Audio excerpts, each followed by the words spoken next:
Dear students, ಅಭಿವೃದ್ಧಿ ಅರ್ಥಶಾಸ್ತ್ರದ ಆರ್ಥಿಕ ಅಭಿವೃದ್ಧಿಯ ಸಿದ್ಧಾಂತಗಳಲ್ಲಿ ಒಂದಾಗಿರುವಂತಹ Rostow's theory of economic development ಅನ್ನ ಈ ವಿಡಿಯೋದಲ್ಲಿ ನೋಡೋಣ.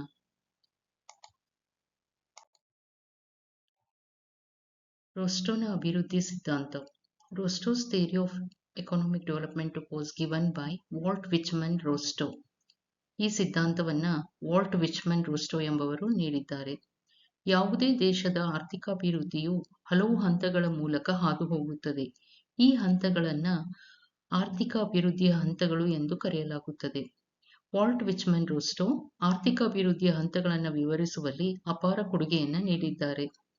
ರೋಸ್ಟೋರವರು ಆರ್ಥಿಕ ಅಭಿವೃದ್ಧಿಯನ್ನ 5 ಹಂತಗಳಲ್ಲಿ ವಿಂಗಡಿಸಿದ್ದಾರೆ. ಸಾಂಪ್ರದಾಯಿಕ ಸಮಾಜ, ಟ್ರೆಡಿಷನಲ್ ಸೊಸೈಟಿ, ಉಡ್ಡಯನ ಪೂರ್ವ ಹಂತ, pre conditions to take off, ವಾಯುಪಥಕ್ಕೇರುವ ಹಂತ, ಟೇಕ್ ಆಫ್ ಸ್ಟೇಜ್, ಪರಿಪಕ್ವತೆಯೆಡೆಗಿನ ಹಂತ, ಡ್ರೈವ್ ಟು ಮೆಚುರಿಟಿ, ಪರಿಪೂರ್ಣ ಅಭಿವೃದ್ಧಿಯ ಹಂತ, the stage of high mass consumption. ಈ ಹಂತಗಳನ್ನ ಒಂದೊಂದಾಗಿ ನೋಡ್ತಾ ಹೋಗೋಣ. ಹಂತಗಳ ವಿವರಣೆ, ಎಕ್ಸ್ಪ್ಲನೇಷನ್ ಆಫ್ ಸ್ಟೇಜಸ್. ಮೊದಲನೇದಾಗಿ ಸಾಂಪ್ರದಾಯಿಕ ಸಮಾಜ, ಟ್ರೆಡಿಷನಲ್ ಸೊಸೈಟಿ. ಇದು ಆರ್ಥಿಕಾಭಿವೃದ್ಧಿಯ ಮೊದಲನೆಯ ಹಂತವಾಗಿರುತ್ತದೆ. ಈ ಹಂತವು ಈ ಕೆಳಗಿನ ಲಕ್ಷಣಗಳನ್ನ ಹೊಂದಿರುತ್ತದೆ. ಮೊದಲನೆಯದಾಗಿ ಸಮಾಜದಲ್ಲಿ ಕೃಷಿಯು ಪ್ರಧಾನ ವೃತ್ತಿಯಾಗಿರುತ್ತದೆ. ಪ್ರಿಡಾಮಿನೆನ್ಸಿ ಆಫ್ ಅಗ್ರಿಕಲ್ಚರ್. ಈ ಹಂತದಲ್ಲಿ ಕೃಷಿಯು ಪ್ರಧಾನ ವೃತ್ತಿಯಾಗಿದ್ದು ಹೆಚ್ಚಿನ ಜನತೆ ವ್ಯವಸಾಯದಲ್ಲಿ ನಿರತರಾಗಿರುತ್ತಾರೆ. In this stage, agriculture is the principal occupation of the people. Mostly, people are dependent upon agriculture. However, agriculture is in its backward stage. ಜನರ ಪ್ರಧಾನ ವೃತ್ತಿ ಕೃಷಿ ಆಗಿದ್ರೂ ಕೂಡ ಕೃಷಿ ಅತ್ಯಂತ ಹಿಂದುಳಿದ ಕ್ಷೇತ್ರವಾಗಿರುತ್ತದೆ. ಎರಡನೇದಾಗಿ ಸಮಾಜವು ಸಂಪೂರ್ಣ ಹಿಂದುಳಿದ ಸ್ಥಿತಿಯಲ್ಲಿರುತ್ತದೆ. Backward society. ಸಮಾಜದಲ್ಲಿ ಜಾತಿ ಪದ್ಧತಿ ಅಸ್ತಿತ್ವದಲ್ಲಿ ಇದ್ದು ವ್ಯಕ್ತಿಯು ಜಾತಿ ಮತ್ತು ಅಂತಸ್ತಿನಿಂದ ಗುರುತಿಸಲ್ಪಡ್ತಿರ್ತಾನೆ. ಸಮಾಜದಲ್ಲಿ ಮೂಢನಂಬಿಕೆ ಅಸ್ತಿತ್ವದಲ್ಲಿರುತ್ತದೆ. Social setup in this stage is based upon family and caste system which determine individual social acceptability as well as status. Fatalistic attitude invariably stands in the way of rational decision. ಅವನಿಗೆ ಯಾವುದೇ ರೀತಿಯ ಹೊಸ ವಿಚಾರಗಳನ್ನು ಮಾಡುವುದಕ್ಕಾಗ್ಲಿ, ಹೊಸ ರೀತಿಯ ನಿರ್ಧಾರಗಳನ್ನು ತೆಗೆದುಕೊಳ್ಳುವುದಕ್ಕಾಗ್ಲಿ ಮೂಢನಂಬಿಕೆ ಅಂದ್ರೆ ಸಮಾಜದಲ್ಲಿ ಇರ್ತಕ್ಕಂಥ ಮೂಢನಂಬಿಕೆ ಅವಕಾಶಗಳನ್ನ ನೀಡ್ತಿರಂಗಿಲ್ಲ. ಅದರಿಂದಾಗಿ ಸಮಾಜ ಅತ್ಯಂತ ಹಿಂದುಳಿದ ಸ್ಥಿತಿಯೊಳಗೆ ಇರ್ತೈತಿ. ಮೂರನೇದಾಗಿ ರಾಜಕೀಯ ಸ್ಥಿತಿ, ಪೊಲಿಟಿಕಲ್ ಪವರ್. ಸಮಾಜದಲ್ಲಿ ಅಧಿಕಾರವು ಭೂಮಾಲೀಕರ ಪ್ರಭಾವಕ್ಕೆ ಒಳಪಟ್ಟಿರ್ತೈತಿ. ರಾಜಕೀಯ ಶಕ್ತಿ ಅಥವಾ ಅಧಿಕಾರ ಕೆಲವೇ ಗುಂಪುಗಳಲ್ಲಿ ಕೇಂದ್ರೀಕೃತ ಆಗಿರ್ತೈತಿ. ಆದ್ರಿಂದ ಇಲ್ಲಿ ಏನಾಗ್ತೈತಿ, ಸ್ವಹಿತಾಸಕ್ತಿನ ಮುಖ್ಯವಾಗಿರ್ತೈತಿ. Political power remains concentrated with a certain traditionally dominant social groups in the society. Country's resource potential is exploited for selfish motives. ಇನ್ನು ನಾಲ್ಕನೇದಾಗಿ ಹಳೆಯ ತಂತ್ರಜ್ಞಾನ, ಓಲ್ಡ್ ಟೆಕ್ನಾಲಜಿ. ವಿಜ್ಞಾನ ಮತ್ತು ತಂತ್ರಜ್ಞಾನದ ಪರಿಚಯವ ಇಲ್ಲದ ಮತ್ತು ಬಾಹ್ಯ ಪ್ರಪಂಚದ ಸಂಪರ್ಕವಿಲ್ಲದ ಸಮಾಜ ಇದಾಗಿರ್ತೈತಿ. ಯಾವುದೇ ರೀತಿಯ ತಾಂತ್ರಿಕ ಅಭಿವೃದ್ಧಿ ಆಗಿರಂಗಿಲ್ಲ. Science and technologies are almost unknown in this stage of economic growth. That's why this is called pre-Newtonian stage. ಐದನೇದು ಹಿಂದುಳಿದ ಆರ್ಥಿಕತೆ, ಬ್ಯಾಕ್ವರ್ಡ್ ಎಕಾನಮಿ. ಈ ಹಂತದಲ್ಲಿ ಸಮಾಜವು ಸಂಪೂರ್ಣವಾಗಿ ಹಿಂದುಳಿದ ಸ್ಥಿತಿಯಲ್ಲಿದ್ದು ಆರ್ಥಿಕ ಪ್ರಗತಿಗೆ ಅಗತ್ಯವಾದ ಪರಿಸರದ ಕೊರತೆಯನ್ನ ಎದುರಿಸುತ್ತಿರ್ತದೆ. So in this stage of economic growth remains traditional as well as backward. ಇನ್ನು ಎರಡನೇ ಹಂತ ನೋಡೋದಾದ್ರೆ ಪರಿವರ್ತನಾ ಹಂತ ಅಂತ ಕರೀತಾರೆ. ಉಡ್ಡಯನ ಪೂರ್ವ, ಪ್ರೀ ಟೇಕ್ ಆಫ್ ಸ್ಟೇಜ್.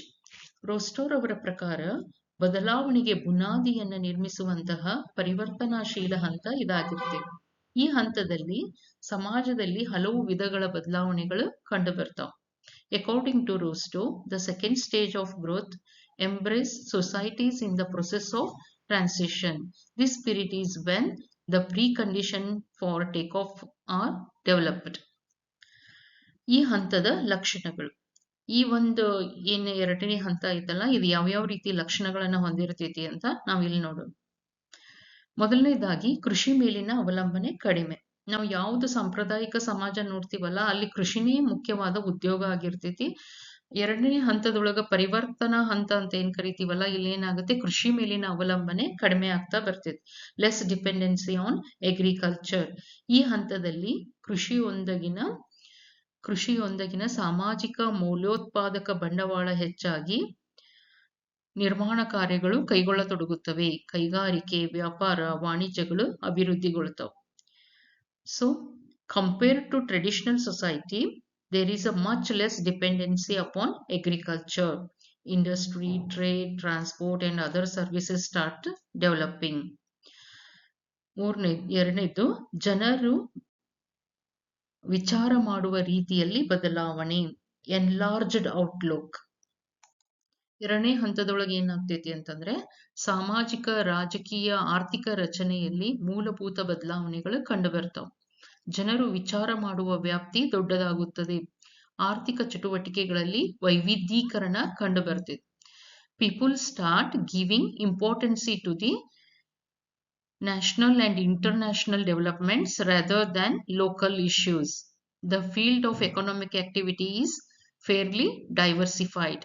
ಯಾವ ಸಮಾಜದೊಳಗ ಹೊಸ ರೀತಿಯ ವಿಚಾರಗಳನ್ನ ಮಾಡೋದಕ್ಕೆ ಅವಕಾಶಗಳಿರಂಗಿಲ್ಲಲ್ಲ ಅಂತ ಸಮಾಜ ಏನಾಗ್ತೈತಿ, ಬದಲಾವಣೆಗೊಂಡು ಹೊಸ ರೀತಿಯ ವಿಚಾರಗಳನ್ನ ಅಂದ್ರೆ ಸ್ಥಳೀಯವಾಗಿಯೇ ಇರುವುದು ಬಿಟ್ಟು ಅವನು ಹೊಸ ರೀತಿಯ ರಾಷ್ಟ್ರೀಯವಾಗಿ, ಅಂತಾರಾಷ್ಟ್ರೀಯ ಮಟ್ಟದೊಳಗ ವ್ಯಾಪಾರಗಳನ್ನ ಮಾಡುವುದರ ಬಗ್ಗೆ ಆಗ್ಲಿ, ಆರ್ಥಿಕ ಚಟುವಟಿಕೆಗಳನ್ನ ಕೈಗೊಳ್ಳುವುದರ ಬಗ್ಗೆ ಆಗ್ಲಿ ಯೋಚನೆ ಮಾಡ್ತಾನೆ. So the field of economic activity is fairly diversified ಅಂತಂದ್ರೆ ಆರ್ಥಿಕ ಚಟುವಟಿಕೆಗಳಲ್ಲಿ ವೈವಿಧ್ಯೀಕರಣ ಕಂಡು ಬರ್ತೈತಿ. ಅಂದ್ರೆ ಕೃಷಿ ಮಾಡೋನು ಕೃಷಿನೇ ಮಾಡ್ಬೇಕು ಅಂತ ಹಂಗೇನಿಲ್ಲ, ಅವನು ಬೇರೆ ರೀತಿಯ ಉದ್ಯೋಗಗಳನ್ನ ಕೈಗೊಳ್ಳೋದಕ್ಕೆ ಯೋಚನೆ ಮಾಡ್ತಾನೆ.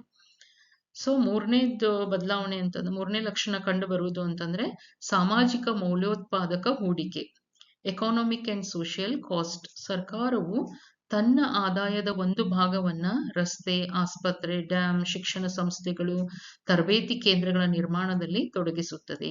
A part of the government revenue is devoted to the construction of roads, dams, school, hospital, etc. ಅಂದ್ರೆ ಸಮಾಜದಲ್ಲಿ ಸಾಮಾಜಿಕ ಮತ್ತು ಆರ್ಥಿಕ ಮೂಲ ಸೌಕರ್ಯಗಳ ನಿರ್ಮಾಣ ಕಾರ್ಯ ಪ್ರಾರಂಭವಾಗ್ತೈತಿ. ಸರ್ಕಾರ ಏನ್ ಮಾಡ್ತೈತಿ, ತನ್ನ ಆದಾಯದ ಒಂದು ಭಾಗವನ್ನ ಇವುಗಳ ನಿರ್ಮಾಣದಲ್ಲಿ ತೊಡಗಿಸ್ಕೊಳ್ತೈತಿ. So this is a stage for economic development. ಎರಡನೇ ಹಂತವನ್ನ ನಾವು ಆ ರೀತಿ ಕನ್ಸಿಡರ್ ಮಾಡ್ಬೋದು. ಇನ್ನು ಫೋರ್ತ್ ಒನ್, ಸಂಪನ್ಮೂಲಗಳ ಸಂಪೂರ್ಣ ಬಳಕೆ ಆಗ್ತದೆ. Full utilisation of resources, natural resources. ಉತ್ಪಾದನಾ ಸಾಮರ್ಥ್ಯದ ಹೆಚ್ಚಳವು ಸಂಪನ್ಮೂಲಗಳ ಸದ್ಬಳಕೆಗೆ ಕಾರಣವಾಗ್ತದೆ, ತಂತ್ರಜ್ಞಾನದ ಅಭಿವೃದ್ಧಿಗೆ ದಾರಿಯಾಗುತ್ತದೆ. ಅಂದ್ರೆ ಉತ್ಪಾದನಾ ಸಾಮರ್ಥ್ಯ ಹೆಚ್ಚಳ ಆಗಿದ್ರಿಂದ ನಮ್ಮ ಅವೈಲೇಬಲ್ ಇರ್ತಕ್ಕಂಥ ಸಂಪನ್ಮೂಲಗಳು ಬಳಕೆ ಆಗ್ತೈತಿ. ಉತ್ಪಾದನಾ ಸಾಮರ್ಥ್ಯ ಹೆಚ್ಚಳ ಅಂದ್ರೆ ಇಲ್ಲಿ ತಂತ್ರಜ್ಞಾನವನ್ನ ಬಳಸ್ಕೊಳ್ಳೋದಕ್ಕೆ ಪ್ರಾರಂಭ ಮಾಡ್ತಾರೆ. Appropriate utilization of resources leads to increase in the production capacity that leads to technical development. Fifth one, ವಿದೇಶಿ ವ್ಯಾಪಾರ, ಫಾರಿನ್ ಟ್ರೇಡ್. ಈ ಹಂತದಲ್ಲಿ ದೇಶಗಳು ತಮ್ಮಲ್ಲಿರುವ ಕಚ್ಚಾ ವಸ್ತುಗಳನ್ನು ರಫ್ತು ಮಾಡುವುದರ ಮೂಲಕ ವಿದೇಶಿ ವ್ಯಾಪಾರದಲ್ಲಿ ತೊಡಗಿಕೊಳ್ಳುತ್ತವೆ. ಅವಶ್ಯಕ ಬಂಡವಾಳ ಹಾಗೂ ಅನುಭೋಗಿ ಸರಕುಗಳನ್ನು ಆಮದು ಮಾಡಿಕೊಳ್ಳುತ್ತವೆ. In this stage, countries start importing consumer and capital goods from abroad. Raw materials and semi-finished goods are exported. So ಇಲ್ಲಿ ವಿದೇಶಿ ವ್ಯಾಪಾರ ಅಂತ ಎರಡನೇ ಹಂತದೊಳಗ ಪ್ರಾರಂಭವಾಗ್ತೈತಿ. ಇಲ್ಲೇನ್ ಮಾಡ್ತೇವೆ ಅಂತಂದ್ರೆ ದೇಶಗಳು ತಮ್ಮಲ್ಲಿರ್ತಕ್ಕಂಥ ಕಚ್ಚಾ ವಸ್ತುಗಳನ್ನ ರಫ್ತು ಮಾಡಬಹುದು ಅಥವಾ ವಿದೇಶದಿಂದ ಅವಶ್ಯಕ ವಸ್ತುಗಳನ್ನ ಆಮದು ಮಾಡಿಕೊಳ್ಬಹುದು. ಈ ರೀತಿ ಒಂದು ವಿದೇಶಿ ವ್ಯಾಪಾರದಲ್ಲಿ ತೊಡಗಿಕೊಳ್ತಾವ. ಸೊ ಈ ಹಂತವು ಬಹುಮುಖ ಬದಲಾವಣೆಗಳನ್ನ ಒಳಗೊಂಡಿದ್ದು ಆರ್ಥಿಕತೆಯು ವಾಯುಪಥಕ್ಕೇರಲು ಅವಶ್ಯಕ ಸಿದ್ಧತೆಯ ಹಂತ ಇದಾಗಿರ್ತೈತಿ. ಆಮೇಲೆ ಈ ಹಂತ ಶತಮಾನಕ್ಕೂ ಹೆಚ್ಚಿನ ಅವಧಿಯನ್ನ ಒಳಗೊಂಡು ಅತ್ಯಂತ ದೀರ್ಘಕಾಲೀನ ಹಂತವಾಗಿರ್ತೈತಿ. ಓಕೆ, ಇದು ಒಂದು 100 ವರ್ಷಗಳ ಅವಧಿಯಲ್ಲಿ ನಡೀತೈತಿ. ಏನು ಸಾಂಪ್ರದಾಯಿಕ ಸಮಾಜ ಇರ್ತೈತಲ್ಲ, ಆಮೇಲೆ ಒಂದು ಎರಡನೇ ಹಂತ ಅಂತ ಏನ್ ಕರಿತೀವಲ್ಲ ನಾವು, ಇದು ಒಂದು ದೀರ್ಘಕಾಲೀನ ಹಂತವಾಗಿರ್ತೈತಿ. ಸೊ ಇಲ್ಲಿ according to Rostow, pre condition of take off, ಉಡ್ಡಯನ ಪೂರ್ವ ಹಂತ ಅಂತ ಏನ್ ಕರಿತೀವಲ್ಲ ನಾವು ಇಲ್ಲಿ, pre take off, according to Rostow, precondition of takeoff were established in the Western Europe between the end of 17th century and the beginning of 18th century. ಅವಾಗ ಕಂಡು ಬಂದಿತ್ತು ಯುರೋಪ್ ದೇಶಗಳಲ್ಲಿ ಇದು between the end of 17th century and the beginning of 18th century ಒಳಗ ಈ ಹಂತ ಕಂಡು ಬಂದಿತ್ತು. ನಮ್ಮ ಇಂಡಿಯಾದೊಳಗ Indian economy is supposed to have entered this stage of growth around 1951-52 when the 5-year plan were launched. ನಮ್ಮ ಭಾರತದೊಳಗ ಪಂಚವಾರ್ಷಿಕ ಯೋಜನೆಗಳು ಯಾವಾಗ ಪ್ರಾರಂಭವಾಗ್ತಾವಲ್ಲ ಅವಾಗ ಈ ಒಂದು ಹಂತ ನಮ್ಮಲ್ಲಿ ಕಂಡು ಬರ್ತದೆ. ಓಕೆ, ಸೊ ಮೂರನೇ ಹಂತ ವಾಯುಪಥಕ್ಕೇರುವ ಹಂತ, ಟೇಕ್ ಆಫ್ ಸ್ಟೇಜ್ ಅಂತ ಏನ್ ಕರಿತೀವಲ್ಲ ನಾವು. ಯಾವಾಗ ಸಮಾಜದಲ್ಲಿ ಇವೆಲ್ಲಾ ಬದಲಾವಣೆಗಳಾಗ್ತಾವಲ್ಲ ಅವಾಗ ಏನಾಗುತ್ತೆ, ವಾಯುಪಥಕ್ಕೇರುವ ಹಂತ ಪ್ರಾರಂಭವಾಗ್ತದೆ. ಮೂರನೇ ಹಂತ ಮತ್ತು ಅತ್ಯಂತ ಮಹತ್ವವಾದ ಹಂತ ಇದಾಗಿರ್ತೈತಿ. ಈ ಹಂತದಲ್ಲಿ ಆರ್ಥಿಕ ಪ್ರಗತಿಯು ತಾನಾಗಿ ಸ್ವಯಂಚಾಲಿತವಾಗಿ ಜರುಗುವ ಲಕ್ಷಣಗಳನ್ನ ಪಡೆದಿರುತ್ತದೆ. ಇತರ ದೇಶಗಳ ಮೇಲಿನ ಅವಲಂಬನೆ ಕಡಿಮೆಯಾಗಿ ದೇಶವು ಸ್ವಾವಲಂಬನೆಯನ್ನ ಸಾಧಿಸುವತ್ತ ಮುನ್ನಡೆಯುತ್ತದೆ. ಹೊಸ ಕೈಗಾರಿಕೆಗಳನ್ನ ಸ್ಥಾಪಿಸಲಾಗ್ತೈತಿ, ಹೊಸ ಸಂಶೋಧನೆಗಳನ್ನ ಕೈಗೊಳ್ಳಲಾಗ್ತೈತಿ, ಉತ್ಪನ್ನ ಮತ್ತು ಹೂಡಿಕೆ ಬಹುಪಟ್ಟು ಹೆಚ್ಚಾಗುತ್ತದೆ. ಸೊ ಈ ಹಂತದೊಳಗೆ ಏನಾಗ್ತೈತಿ ಅಂತಂದ್ರೆ ಅರ್ಥವ್ಯವಸ್ಥೆ ಸ್ವಯಂಚಾಲಿತವಾಗಿ ಮುನ್ನಡೆಯುವಂಥದ್ದು, ಮತ್ತೆ ಇತರ ದೇಶಗಳ ಮೇಲಿನ ಅವಲಂಬನೆ ಕಡಿಮೆ ಆಗ್ತೈತಿ, ದೇಶವು ಸ್ವಾವಲಂಬನೆಯತ್ತ ಸಾಧಿಸುವತ್ತ ಮುನ್ನಡಿತೈತಿ ಅಂತ. ಅಂದ್ರೆ ಸ್ವಾವಲಂಬನೆ ಅಂತಂದ್ರೆ ಏನು, ಇಲ್ಲಿವರೆಗೂ ದೇಶದ ಆರ್ಥಿಕತೆಯಲ್ಲಿ ಏನಾಗ್ತಿತ್ತು ಅಂತಂದ್ರೆ ಬೇರೆ ದೇಶಗಳಿಂದ ವಸ್ತುಗಳನ್ನ ಆಮದು ಮಾಡ್ಕೊಳ್ತಿತ್ತಲ್ಲ, ಈಗ ನಮ್ಮಲ್ಲೇ ಕೈಗಾರಿಕೆಗಳನ್ನ ಸ್ಥಾಪನೆ ಮಾಡೋದ್ರಿಂದ ವಸ್ತುಗಳ ಉತ್ಪಾದನೆ ಮಾಡೋದಕ್ಕೆ ಸಾಧ್ಯ ಆಗ್ತೈತಿ. ಅದರ ಜೊತೆಗೆ ಹೊಸ ಸಂಶೋಧನೆಗಳನ್ನ ಕೈಗೊಳ್ಳುವುದರ ಮೂಲಕ ಉತ್ಪನ್ನ ಮತ್ತು ಹೂಡಿಕೆಯನ್ನ ಹೆಚ್ಚಾಗೋದಕ್ಕೆ ಕಾರಣ ಆಗ್ತೈತಿ ಅಂತ. ಸೊ ಇಲ್ಲಿ ಏನ್ ಮಾಡಿದಾನೆ ಅಂತಂದ್ರೆ ರೋಸ್ಟೋ, ಕೆಲವು ದೇಶಗಳಲ್ಲಿ ವಾಯುಪಥಕ್ಕೇರುವ ಅವಧಿಯು ಸಂಭವಿಸಿದ ಇಸ್ವಿಗಳನ್ನ ನಮೂದಿಸಿದಾನೆ.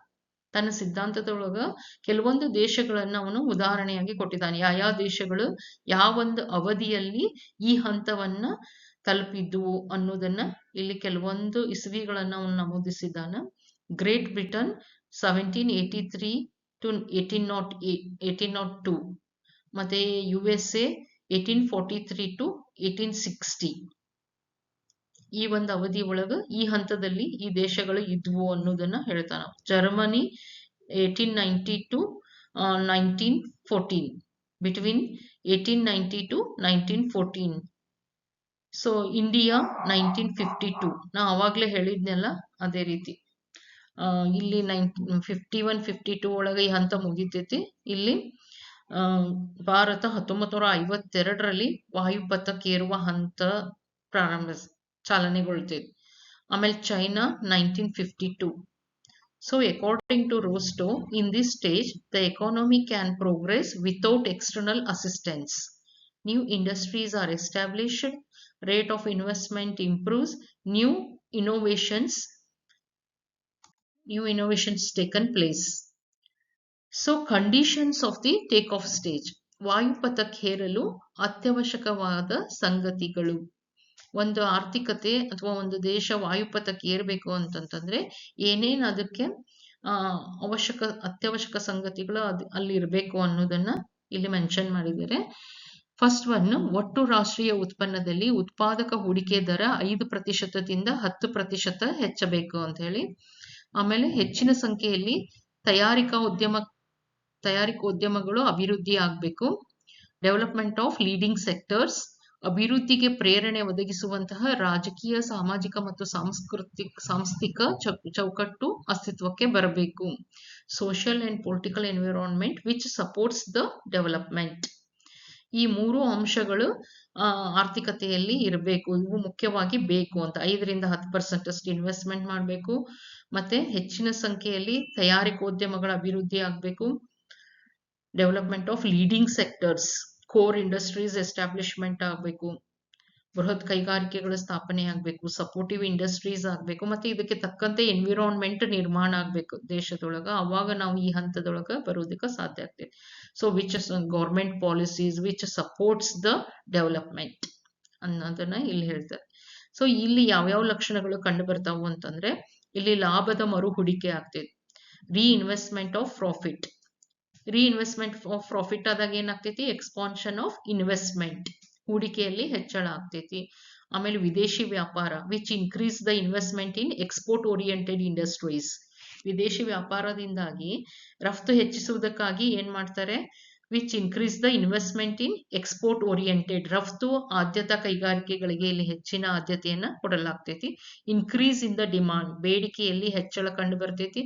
ಸೊ ಯಾವಾಗ ಹೂಡಿಕೆ ಹೆಚ್ಚಾಗ್ತೈತಿ, ಉದ್ಯೋಗಾವಕಾಶಗಳು ಹೆಚ್ಚಾಗ್ತಾವು, ಜನರ ಹತ್ರ ಹೆಚ್ಚಿನ ಆದಾಯ ಬರ್ತೈತಿ, ಆವಾಗ ಏನಾಗ್ತೈತಿ, ಅವ್ರು ಕೊಳ್ಳುವ ಶಕ್ತಿ ಹೆಚ್ಚಾಗ್ತೈತಿ, ಬೇಡಿಕೆ ಹೆಚ್ಚಾಗೋದಕ್ಕೆ ಕಾರಣ ಆಗ್ತೈತಿ.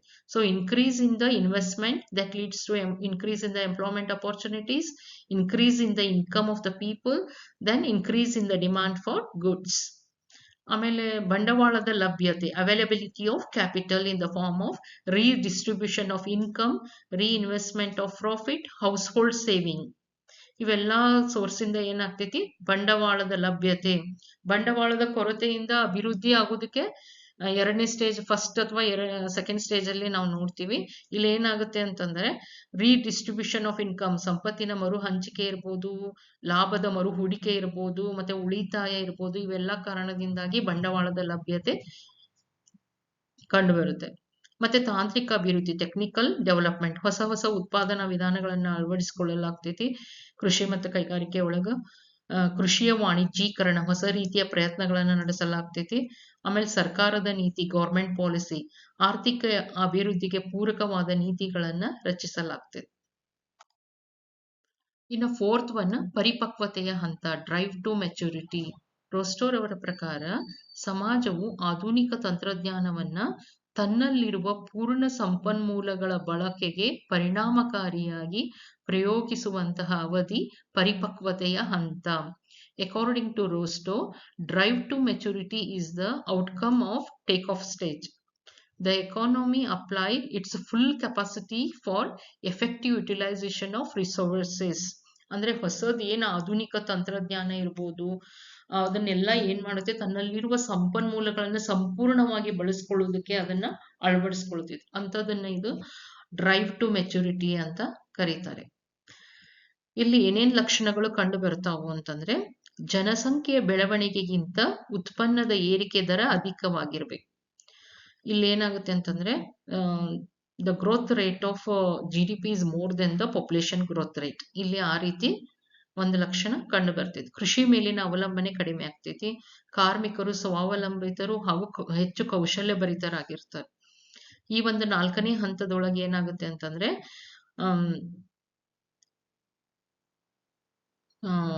Dependency on agriculture reduces, labours became more self-sufficient and skillful. ಕಾರ್ಮಿಕರು ಹೆಚ್ಚು ಕೌಶಲ್ಯ ಭರಿತರಾಗಿರ್ತಾರೆ. ಆಧುನಿಕ ತಂತ್ರಜ್ಞಾನವು ಹೆಚ್ಚು ವ್ಯಾಪಕವಾಗಿ ಬೆಳೆದಿರುತ್ತದೆ. Modern technology became wide spread. ಆರ್ಥಿಕತೆಯು ಅಭಿವೃದ್ಧಿಶೀಲ ರಾಷ್ಟ್ರಗಳೊಡನೆ ಗುರುತಿಸಿಕೊಳ್ಳುತ್ತದೆ. The economy recognises with developed countries. ಯಾವ ದೇಶ ಹಿಂದುಳಿದಿರ್ತೈತಲ್ಲ ಅದು ಈ ಒಂದು ಹಂತ ತಲುಪಿದಾಗ ಅಭಿವೃದ್ಧಿಶೀಲ ರಾಷ್ಟ್ರಗಳು ಏನಿದಾವು ಇಂಥ ದೇಶಗಳೊಂದಿಗೆ ತಮ್ಮ ಸಂಬಂಧಗಳನ್ನ ಇಟ್ಕೊಳ್ಳೋದಕ್ಕೆ ಪ್ರಯತ್ನಿಸ್ತಾವ. ಅಂದ್ರೆ ಈಗ ನಮ್ಮ for example, the best example is India. ಈಗ ಇದು ಏನ್ ಮಾಡ್ತೈತಿ ಅಂತಂದ್ರೆ, ಅಭಿವೃದ್ಧಿ ಹೊಂದಿದ ಭಾರತ ಒಂದು ಅಭಿವೃದ್ಧಿಶೀಲ ರಾಷ್ಟ್ರವಾಗಿದ್ದು, ಅಭಿವೃದ್ಧಿ ಹೊಂದಿದ ರಾಷ್ಟ್ರಗಳು, ಬಲಿಷ್ಠ ರಾಷ್ಟ್ರಗಳು ಅಥವಾ ಬಲಿಷ್ಠ ಆರ್ಥಿಕತೆಗಳಲ್ಲಿ ಭಾರತ ತನ್ನನ್ನು ತಾನು ಗುರುತಿಸ್ಕೊಳಕತ್ತೈತಿ. ಅದು ಇಲ್ಲಿ ಎಕ್ಸಾಂಪಲ್ ಆಗಿ ನಾವು ತೆಗೆದುಕೊಳ್ಬಹುದು. ಸೊ ಆರ್ಥಿಕತೆಯು ಅಭಿವೃದ್ಧಿಶೀಲ ರಾಷ್ಟ್ರಗಳೊಡನೆ ಗುರುತಿಸಿಕೊಳ್ಳುತ್ತದೆ. ಜನರ ತಲಾದಾಯ ಮತ್ತು ಜೀವನ ಮಟ್ಟಗಳು ಎರಡೂ ಹೆಚ್ಚುತ್ತವೆ. Per capita income and standard of living raises. ಈ ಒಂದು ಪರಿಪಕ್ವತೆಯ ಹಂತ ಅಂತ ಇದಕ್ಕೆ ಕರಿತೀವಿ. ಇನ್ನು ಕೊನೆಯದಾಗಿ ಪರಿಪೂರ್ಣ ಅಭಿವೃದ್ಧಿಯ ಹಂತ, the stage of high mass consumption. ಆರ್ಥಿಕ ಅಭಿವೃದ್ಧಿಯ ಕೊನೆಯ ಹಂತ ಇದಾಗಿದ್ದು, ಆರ್ಥಿಕತೆಯು ಸಮೃದ್ಧವಾಗಿರುತ್ತದೆ. ರೋಸ್ಟರ್ ಅವರ ಪ್ರಕಾರ ಆರ್ಥಿಕತೆಯಲ್ಲಿ ಉತ್ಪಾದನೆ, ಆದಾಯ, ಅನುಭೋಗ ಗಣನೀಯವಾಗಿ ಹೆಚ್ಚಾಗುತ್ತವೆ. ದೇಶದ ಆಸಕ್ತಿಯು ಉತ್ಪಾದನೆಯಿಂದ ಜನತೆಯ ಯೋಗಕ್ಷೇಮದ ಕಡೆಗೆ ವಾಲ್ತಿದೆ. ಈ ಒಂದು ಹಂತದೊಳಗ ಅಂದ್ರೆ ಮುಖ್ಯವಾಗಿ ದೇಶದ ಆರ್ಥಿಕತೆ ಒಳಗೆ ಏನಿರುತ್ತೆ, ಉತ್ಪಾದನೆ ಎಷ್ಟಾಗ್ತೈತಿ, ಉತ್ಪಾದನೆ ಹೆಚ್ಚಿಸುವುದರ ಬಗ್ಗೆ ಆಗ್ಲಿ, ಆದಾಯ ಹೆಚ್ಚಿಸುವುದರ ಬಗ್ಗೆ ಆಗ್ಲಿ ಹಂತದ್ರ ಕಡೆ ಕಾನ್ಸಂಟ್ರೇಟೆಡ್ ಆಗಿರ್ತೈತಲ್ಲ. ಈ ಒಂದು ಹಂತದೊಳಗೆ ಏನಾಗುತ್ತೆ ಅಂತಂದ್ರೆ ದೇಶದ ಆಸಕ್ತಿಯು ಉತ್ಪಾದನೆಯಿಂದ ಜನತೆಯ ಯೋಗಕ್ಷೇಮದ ಕಡೆಗೆ ವಾಲ್ತೈತಿ.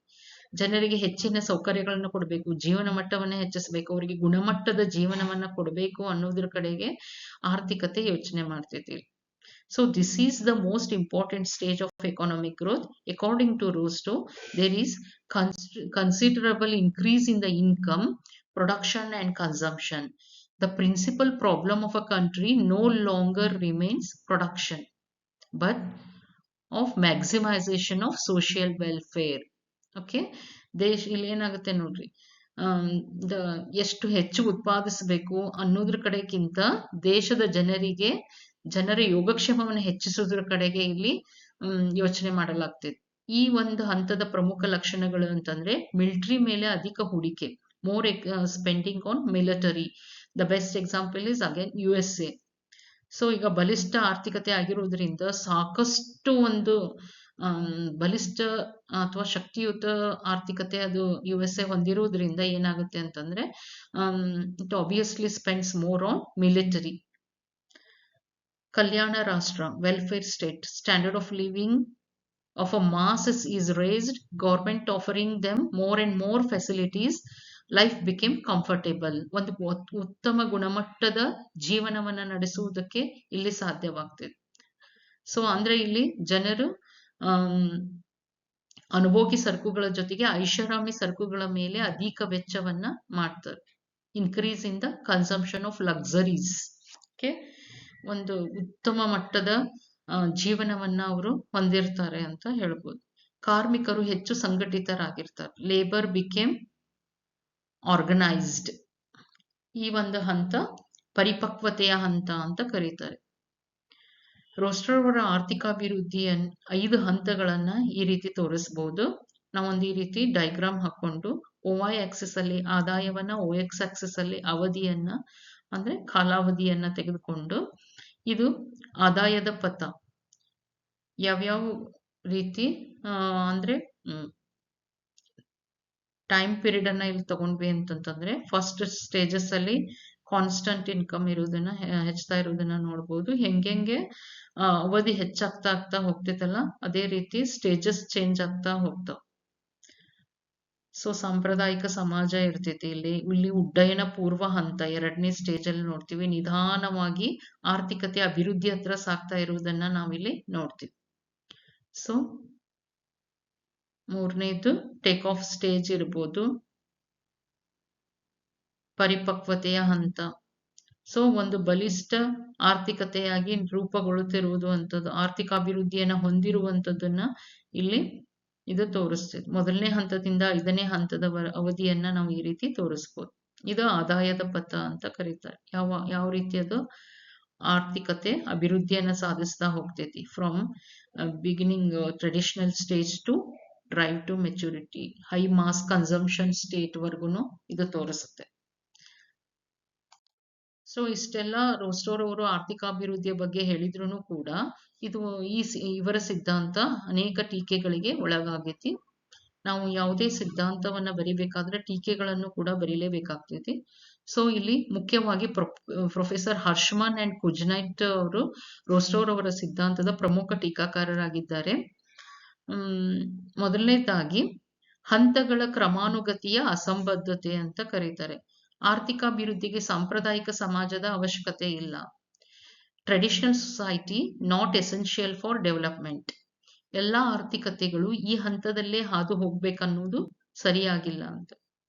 ಅಂದ್ರೆ ಸಾಂಪ್ರದಾಯಿಕ ಸಮಾಜ ಮೊದಲನೇ ಹಂತವಾಗಿರ್ತೈತಿ ಅಂತ ರೋಸ್ಟೋ ಹೇಳಿದ್ದಾನೆ. ಆದ್ರೆ ಅಮೆರಿಕ ಮತ್ತು ನ್ಯೂಜಿಲೆಂಡ್ ಈ ಹಂತವನ್ನ ಅನುಭವಿಸೇ ಇಲ್ಲ ಅಂತ ಹೇಳಿ ಇದನ್ನ ಕ್ರಿಟಿಸೈಸ್ ಮಾಡ್ತಾರೆ.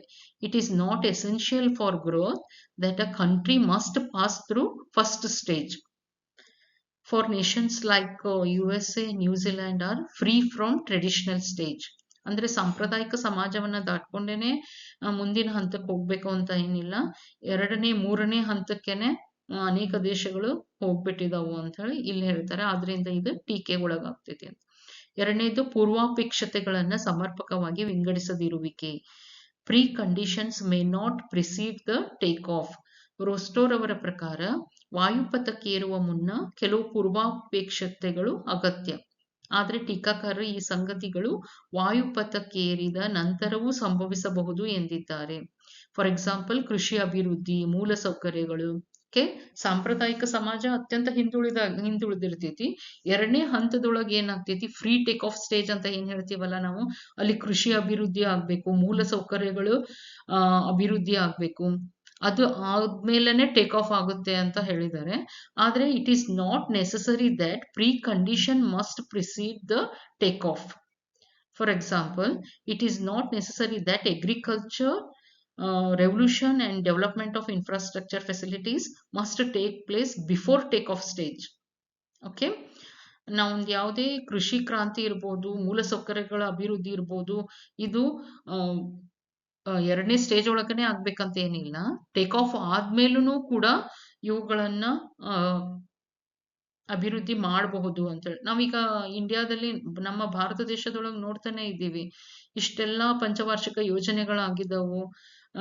ಈಗ ಭಾರತ ಅಭಿವೃದ್ಧಿ ಹೊಂದುತ್ತಿರುವ ರಾಷ್ಟ್ರವಾಗಿ ಬೆಳೆದ್ರು ಕೂಡ ಇನ್ನೂ ನಾವು ಮೂಲ ಸೌಕರ್ಯಗಳನ್ನು ಅಭಿವೃದ್ಧಿಪಡಿಸುವುದಕ್ಕಾಗ್ಲಿ, ಕೃಷಿ ಅಭಿವೃದ್ಧಿಗಾಗ್ಲಿ ಪ್ರಯತ್ನ ಮಾಡ್ತಾನೆ ಇದ್ದೀವಿ. ಸೊ ಈ ಹಂತಗಳು ನಾವೆಲ್ಲಾನು ರೆಡಿ ಮಾಡಿಕೊಂಡು ಆರ್ಥಿಕ ಮತ್ತು ಸಾಮಾಜಿಕ ಮೂಲಸೌಕರ್ಯಗಳ ನಿರ್ಮಾಣ ಆದ್ಮೇಲೆ ಆರ್ಥಿಕ ಅಭಿವೃದ್ಧಿ ಆಗ್ತೈತಿ ಅಂತಲ್ಲ, ಇದು ಅಭಿವೃದ್ಧಿ ಜೊತೆಗೇನೆ ನಡೆಯುತ್ತಿರುವಂತ ಒಂದು ಪ್ರೊಸೆಸ್ ಅನ್ನೋದನ್ನ ಇಲ್ಲಿ ಟೀಕಾಕಾರರು ಮೆನ್ಷನ್ ಮಾಡಿದ್ದಾರೆ. 3rd ಒನ್, ಹಂತಗಳು ಒಂದರ ಮೇಲೊಂದು ವ್ಯಾಪಿಸಿರುವಿಕೆ, ಓವರ್ಲ್ಯಾಪಿಂಗ್ ಆಫ್ ಸ್ಟೇಜಸ್. ರೋಸ್ಟೋ ನಮೂದಿಸಿದ ಹಂತಗಳು ಪ್ರತಿಯೊಂದು ಪ್ರತ್ಯೇಕವಾಗಿರದೆ ಒಂದರ ಮೇಲೊಂದು ವ್ಯಾಪಿಸುವ ಲಕ್ಷಣಗಳನ್ನು ಪಡೆದಿವೆ. ಆದ್ದರಿಂದ ಪ್ರತಿಯೊಂದು ಹಂತದ ಸ್ವರೂಪ ಮತ್ತು ಗುಣಗಳನ್ನು ಖಚಿತಪಡಿಸುವುದು ಕಷ್ಟಕರವಾಗಿರುತ್ತದೆ. ಅಂದ್ರೆ ರೋಸ್ಟೋರ್ ಅವರ ಪ್ರಕಾರ 2ನೇ ಹಂತದ ನಂತರ ಕೃಷಿ ಅವಲಂಬನೆ ಕಡಿಮೆಯಾಗಿ ಅರ್ಥವ್ಯವಸ್ಥೆ ಕೈಗಾರೀಕರಣಗೊಳ್ಳುತ್ತದೆ, ವ್ಯಾಪಾರ ವಾಣಿಜ್ಯಗಳು ಅಭಿವೃದ್ಧಿಯಾಗುತ್ತವೆ ಅಂತ ಹೇಳ್ಯಾರ. ಆದ್ರೆ ಕೆಲವು ದೇಶಗಳಲ್ಲಿ ಟೇಕ್ ಆಫ್ ನಂತರವೂ ಕೃಷಿ ಅಭಿವೃದ್ಧಿ ಹೊಂದುತ್ತಿರುವುದನ್ನ ನಾವು ನೋಡಬಹುದು. ಅಂದ್ರೆ ಅವ್ರ ಪ್ರಕಾರ ಸಾಂಪ್ರದಾಯಿಕ ಸಮಾಜದಲ್ಲಿ ಪ್ರಮುಖ ಉದ್ಯೋಗ ಕೃಷಿ ಆಗಿರ್ತೈತಿ. ಆಮೇಲೆ ನಂತರ ಏನಾಗುತ್ತೆ, 2ನೇ ಮತ್ತು 3ನೇ ಹಂತದಲ್ಲಿ ಬಂದಂಗೆ ಕೃಷಿಯ ಕಡಿಮೆಯಾಗಿ, ಕೃಷಿ ಮೇಲಿನ ಅವಲಂಬನೆ ಕಡಿಮೆಯಾಗಿ ಅರ್ಥವ್ಯವಸ್ಥೆಯಲ್ಲಿ ಸೆಕೆಂಡ್ ಮತ್ತೆ ಟರ್ಷಿಯರಿ ಸ್ಟೇಜ್ ಡೆವಲಪ್ ಆಗೋದನ್ನ ನೋಡ್ತೀವಿ ಅಂತ ಹೇಳಿದ್ದಾರೆ. ಆದ್ರೆ ಇಲ್ಲಿ ಏನಾಗುತ್ತೆ ಅಂತಂದ್ರೆ, ಈ ಟೇಕ್ ಆಫ್ ಆದ್ಮೇಲೂ ಕೂಡ ಅನೇಕ ದೇಶಗಳಲ್ಲಿ ಕೃಷಿ ಅಭಿವೃದ್ಧಿ ಹೊಂದ್ತಾ ಇರುವುದನ್ನ ನಾವು ನೋಡ್ಬೋದು. For example, in case of New Zealand and Denmark is attributed to agriculture development. ಕೃಷಿ ಅಭಿವೃದ್ಧಿಯಿಂದಾಗಿನೇ ಅಲ್ಲಿ ಆರ್ಥಿಕ ಅಭಿವೃದ್ಧಿ ಆಗಿರುವುದನ್ನ ನಾವು ಇಲ್ಲಿ ಉದಾಹರಣೆ ಕೊಡಬಹುದು. 4th ಒನ್, ವಾಯುಪಥಕ್ಕೇರುವ ಹಂತದ ವರ್ಷಗಳ ಬಗೆಗೆ ಸೂಕ್ತ ಆಧಾರವಿಲ್ಲದಿರುವಿಕೆ. So there is a disagreement over dates of take off stages. ವಾಯುಪಥಕ್ಕೇರುವ ಹಂತವನ್ನ ತಲುಪುವುದಕ್ಕೆ ಸಂಬಂಧಿಸಿದಂತೆ ವಿವಿಧ ದೇಶಗಳಿಗೆ ರೋಸ್ಟೋ ನಮೂದಿಸಿದ ಇಸ್ವಿಗಳು ನಂಬಲರ್ಹವಾಗಿಲ್ಲ. ಆದ್ದರಿಂದ ಈ ಸಿದ್ಧಾಂತ ನ್ಯೂನ್ಯತೆಯಿಂದ ಕೂಡಿದೆ. Economic historians are doubtful over the dates suggested by Rostow. Rostow ನಿಮಗೆ ಅವಾಗ್ಲೇ ನೋಡಿದ್ವಲ್ಲ, ಕೆಲವೊಂದು ದೇಶಗಳು ಟೇಕ್ ಆಫ್ ಸ್ಟೇಜ್ ಯಾವಾಗ ತಲುಪಿದ್ವು ಅನ್ನೋದನ್ನ ಮೆನ್ಷನ್ ಮಾಡಿದ್ದಾರೆ ಅವರು. ಆದ್ರೆ ಆ ಒಂದು ವರ್ಷಗಳು ಅದಕ್ಕೆ ಯಾವುದೇ ಪುರಾವೆಗಳು ಇಲ್ಲ ಅಂತ ಹೇಳಿ ಇಲ್ಲಿ ಕ್ರಿಟಿಸೈಸ್ ಮಾಡ್ತಾರೆ. ಇಸವಿಗಳು ನಂಬಲರ್ಹವಾಗಿಲ್ಲ ಅಂತ ಹೇಳಿ. ಪ್ರತಿಯೊಂದು ದೇಶ ಯಾವ್ಯಾವ ಒಂದು ಸ್ಟೇಜ್ ಅಲ್ಲಿ ಅಥವಾ ಇಸ್ವಿಯಲ್ಲಿ ಈ ಸ್ಟೇಜ್ಗಳನ್ನ ತಲುಪಿತ್ತು ಅನ್ನೋದಕ್ಕೆ ಯಾವುದೇ ಪುರಾವೆಗಳು ಇಲ್ಲ ಅಂತ ಹೇಳಿ, ಅದಕ್ಕೆ ಇದ್ರ ಬಗ್ಗೆ ಸೂಕ್ತ ಆಧಾರವಿಲ್ಲ ಅಂತ ಕ್ರಿಟಿಸೈಸ್ ಮಾಡ್ತಾರೆ. ಸುಸಂಬದ್ಧ ತರ್ಕದ ಕೊರತೆ, ಲ್ಯಾಕ್ ಆಫ್ ಸೌಂಡ್ ರೀಸನಿಂಗ್. ರೋಸ್ಟೋರ್ ಅವರ ಸಿದ್ಧಾಂತವು ಯಾವುದೇ ದೇಶ ಪ್ರತಿ ಹಂತದಲ್ಲೂ ಯಾವ ರೀತಿಯ ಆರ್ಥಿಕ ಸಮಸ್ಯೆಗಳನ್ನು ಎದುರಿಸುತ್ತಿದೆ ಮತ್ತು ಮುಂದೆ ಯಾವ ರೀತಿಯ ಆರ್ಥಿಕ ಸವಾಲುಗಳು ಬರಬಹುದು ಎಂಬುದನ್ನ ವಿವರಿಸಿಲ್ಲ. ಅವರು ಪ್ರತಿಪಾದಿಸಿರುವ ಅಂಶಗಳು ಭರವಸೆಯ ಭವಿಷ್ಯವನ್ನ ನಿರ್ಮಿಸಲು ಸಹಾಯ ಮಾಡಲಾರವು ಅಂತ ಇಲ್ಲಿ ಹೇಳಿದ್ದಾರೆ. Rostow's stages analysis only tells the sequence of stages. It fails to predict the course of events with regard to economic growth and what would happen after fifth stage of a growth is beyond the Rostow's analysis.